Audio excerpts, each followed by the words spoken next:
Shalom saudara-saudari, Bapak Ibu pendengar setia renungan cerita indah Alkitab dimanapun berada. Anugerah hikmat damai sejahtera Allah, kasih sayang anaknya Yesus Kristus, serta penghiburan dan kekuatan Roh Kudus yang akan menyertai kita semua. Kembali pada kesempatan yang indah bersama-sama kita akan merenungkan firman Tuhan. Sebelumnya mari kita tunduk dalam indahnya saat teduh. Ya Allah Tuhan kami yang melampaui segala akal dan pikiran kami, kasih anugerah-Mu yang tak henti-hentinya kami syukuri hingga hari ini. Sebab pertolongan-Mu itulah yang menguatkan kami. Tolonglah kami pada saat ini yang hendak bersama belajar akan firman-Mu. Dan biarlah Roh Kudus-Mu yang akan menuntun kami dalam perenungan firman hari ini.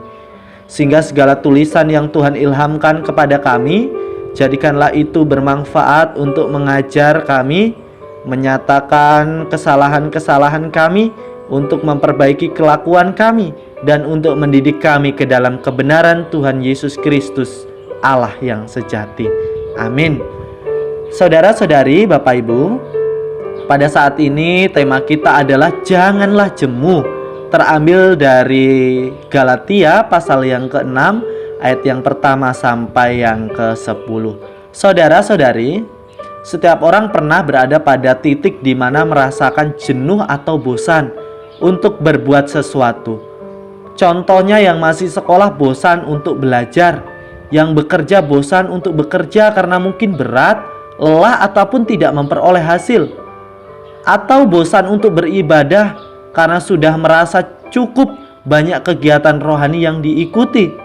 Atau barangkali bosan untuk melakukan pekerjaan baik, berbuat baik kepada sesama. Sebab merasa semuanya hanya berlalu begitu saja tanpa ada makna yang dapat dihayati. Keadaan seperti ini tak jarang muncul dalam benak kita. Dan nyatanya terjadi di dalam kehidupan kita. Akhirnya yang bosan belajar menyebabkan malas untuk berpikir, bahkan putus sekolah. Yang bosan bekerja hanya berleha-leha, bahkan menjadi pengangguran. Yang bosan ibadah akhirnya berhenti untuk ke gereja dan meninggalkan kegiatan-kegiatan rohani. Hal-hal demikian nampaknya sama seperti orang-orang Galatia, di mana teks bacaan kita hari ini. Galatia adalah nama tempat dari surat Paulus ini. Dan maksud Paulus dalam suratnya kali ini, setelah Injil diberitakan dan diterima di antara orang-orang bukan Yahudi, mulailah muncul pertanyaan, apakah untuk menjadi seorang Kristen yang sejati, seorang harus menaati hukum agama Yahudi? Paulus mengemukakan bahwa hal itu tidak perlu. Sesungguhnya satu-satunya dasar yang baik untuk kehidupan Kristen adalah tak henti-hentinya percaya kepada Kristus. Dengan kepercayaan itu, hubungan manusia dengan Tuhan menjadi baik kembali. Namun, orang-orang yang menentang Paulus telah datang kepada jemaat-jemaat di Galatia, yaitu sebuah daerah di Anatolia, pusat di Asia Kecil. Mereka berpendapat bahwa untuk menjadi Kristen yang sejati harus melaksanakan hukum agama Yahudi. Sehingga surat Galatia ini ditulis untuk menolong orang-orang yang telah dan hendak disesatkan oleh ajaran-ajaran palsu.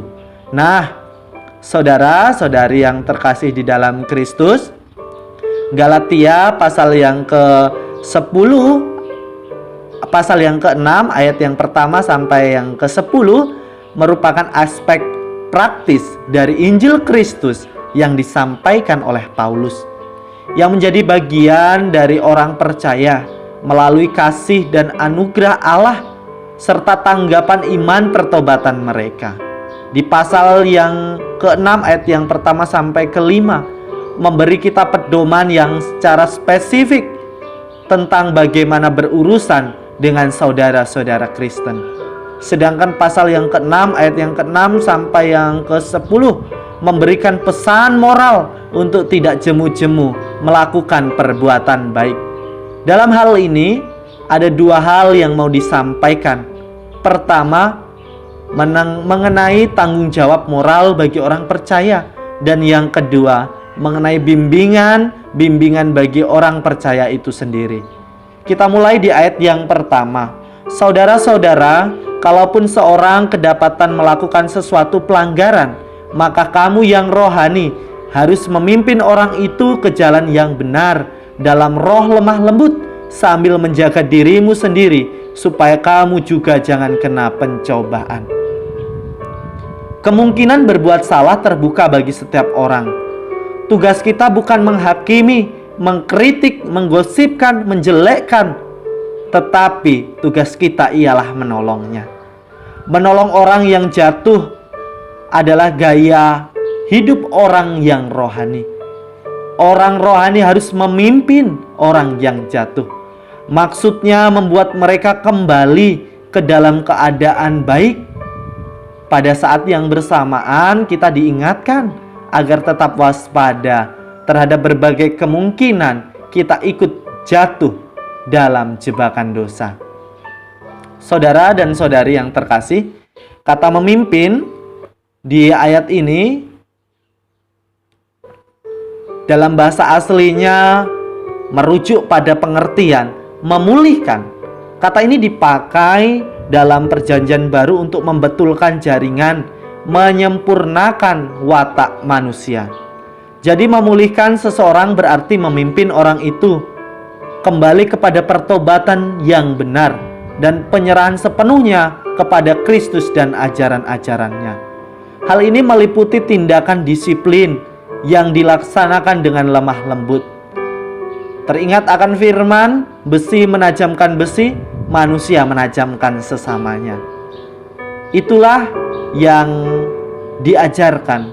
Kemudian di ayat-ayat selanjutnya, tanggung jawab untuk menanggung beban, baik secara komunitas maupun pribadi, dan nasihat untuk jangan menyombongkan diri adalah bagian dari tanggung jawab orang percaya. Selanjutnya, bagian kedua adalah bimbingan-bimbingan bagi jemaat Galatia pada saat itu dan kita pada saat ini. Paulus mengingatkan, jangan sesat. Allah tidak membiarkan dirinya dipermainkan, karena apa yang ditabur orang itu juga yang akan dituainya. Dalam bagian ini sebenarnya mengajarkan ada sebuah prinsip rohani mengenai tabur tuai.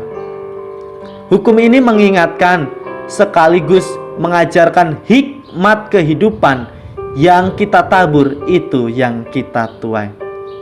Seorang petani yang baik menabur bibit yang berkualitas karena supaya memperoleh hasil yang maksimal. Begitu sebaliknya, seorang petani yang baik tidak mau menabur bibit yang abal-abal karena ketakutan untuk menuai yang buruk yang akan diterima.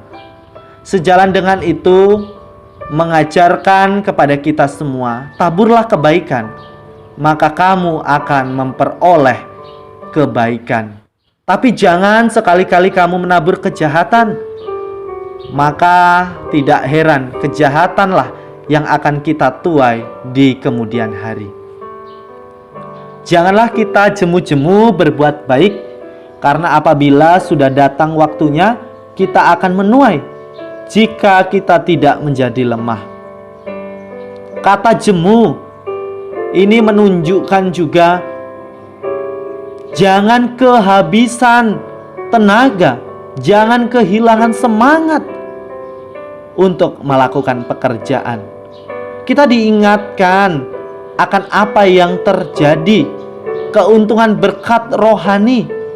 Setiap orang yang berbuat kebaikan kepada sesamanya pasti akan mendapat tuaian yang baik. Janji ini pasti terjadi dan tepat pada waktu Tuhan. Janganlah kita jemu-jemu berbuat baik.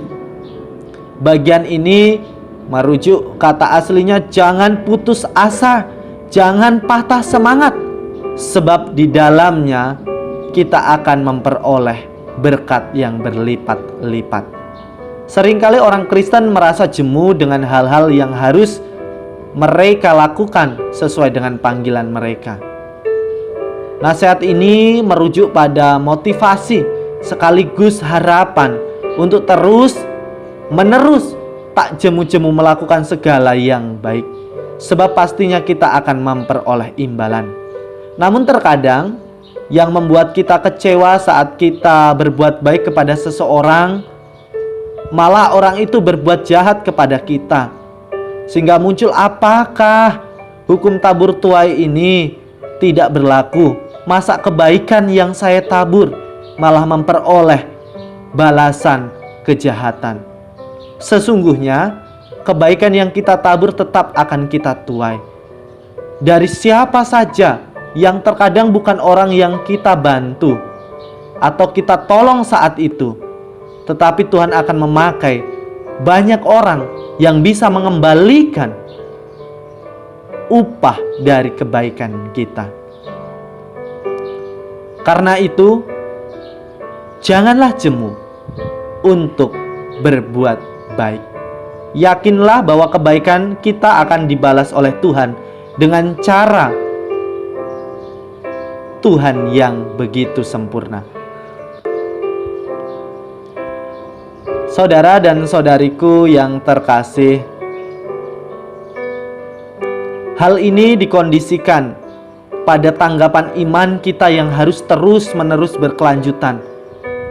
Sebab di ayat selanjutnya merujuk kepada alasan mengapa kita tidak boleh jemu-jemu berbuat baik.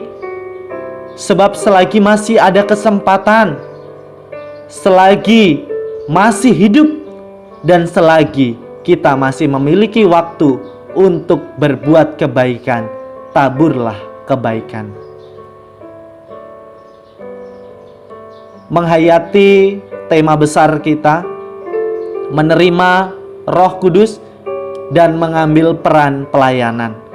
Kita masing-masing diberikan pelayanan di dalam hidup kita untuk saling membangun tubuh Kristus. Lakukanlah yang baik, maka kita akan menuai yang baik. Bosan dengan berbuat baik? Bosan dengan pekerjaan baik? Bosan belajar? Bosan bekerja? Bosan beribadah? Ingatlah, janganlah jemu-jemu, sebab semuanya itu akan mendatangkan kebaikan bagi kita yang berlipat-lipat kali ganda. Saudara-saudari, Bapak Ibu yang terkasih, saya teringat akan pujian sekolah minggu yang begini bunyinya. Janganlah jemu berkata baik, janganlah jemu berpikir baik, janganlah jemu berbuat baik, kita akan menuai baik. 30 kali ganda, 60 kali ganda, dan 100 kali ganda, kita akan menuai baik.